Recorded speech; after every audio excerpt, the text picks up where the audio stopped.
السلام علیکم۔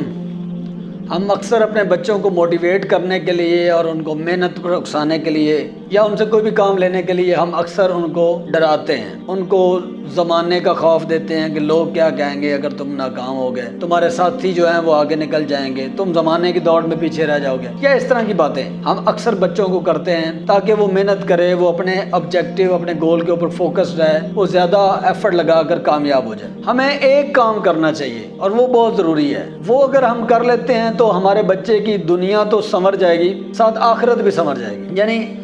جو کہتے ہیں نا کہ پیک آف وزڈم ہے نا، جس کو اللہ کے رسول صلی اللہ علیہ وسلم کہ سب سے بڑی دانائی، سب سے بڑی عقل مندی، سب سے بڑا ویژن، سب سے بڑا وزڈم، راس الحکمہ جس کو کہا ہے رسول اللہ صلی اللہ علیہ وسلم نے، وہ ہے مخافت اللہ کا خوف دیں بچے کو، کسی اور کا خوف، زمانے کا خوف، دوڑ سے پیچھے رہ جانے کا خوف، ناکام ہونے کا خوف، لوگوں کی باتوں کا خوف، لوگوں سے جو نا زچ ہونے کا خوف، کوئی بھی کسی بھی قسم کے خوف ہے نا، ان کو پیچھے چھوڑ دیں۔ اس کے دل کے اندر ایسا کوئی خوف نہ ڈالیں کہ بے روزگار رہ جاؤ گے، تمہیں کوئی مائنر کام کرنا پڑے گا، تمہیں کوئی ہمبل پروفیشن اختیار کرنا پڑے گا، اس طرح کا کوئی خوف دینے کی بجائے محنت کے اوپر اس کو موٹیویٹ کریں۔ لیکن سب سے بڑی جو حکمت ہے، سب سے بڑا جو خوف ہے، جو انسان کی دنیا سنوار دیتا ہے، جو انسان کی آخرت سنوار دیتا ہے، جس کو اللہ کے رسول صلی اللہ علیہ وسلم نے فرمایا کہ بہترین لباس، سب سے بہترین لباس، سب سے شاندار لباس جو ہے وہ تقوی کا لباس ہے۔ اور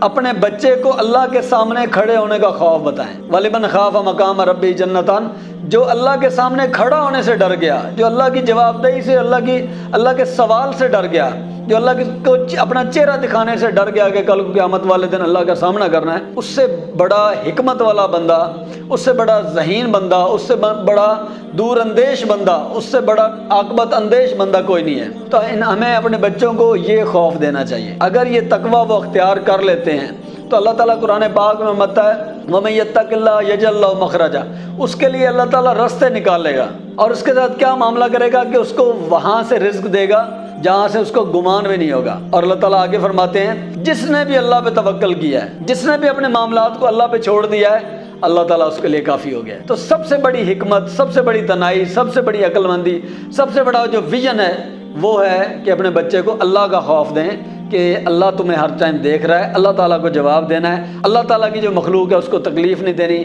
کیونکہ ان سب چیزوں کا اللہ کے سامنے ہم نے جواب دینا ہے۔ اور یہ کہ ہم اپنے مالک کو، اپنے رازق کو، اپنے رب کو، اپنے پالنے والے کو، اپنی مشکلیں مٹانے والے کو، ہمارے نگہبان رب اللہ کو ہم کسی صورت میں ناراض نہیں کر سکتے۔ اگر وہ مالک ناراض ہو گیا تو پھر ساری کائنات لٹ گئی، سب کچھ برباد ہو گیا، ڈگریاں، چیزیں، پیسہ، مال، دولت، ریل پیل، عزتیں، یہ سارے فیکٹر وہ پیچھے رہ جاتے ہیں۔ اور یہ کہ ان کو سمجھائیں کہ ہم اپنے مالک کو کسی طور پہ ناراض نہیں کر سکتے۔ اگر مالک ناراض ہو گیا نا تو سمجھ لیں کہ دنیا برباد ہوگی، آخرت برباد ہوگی۔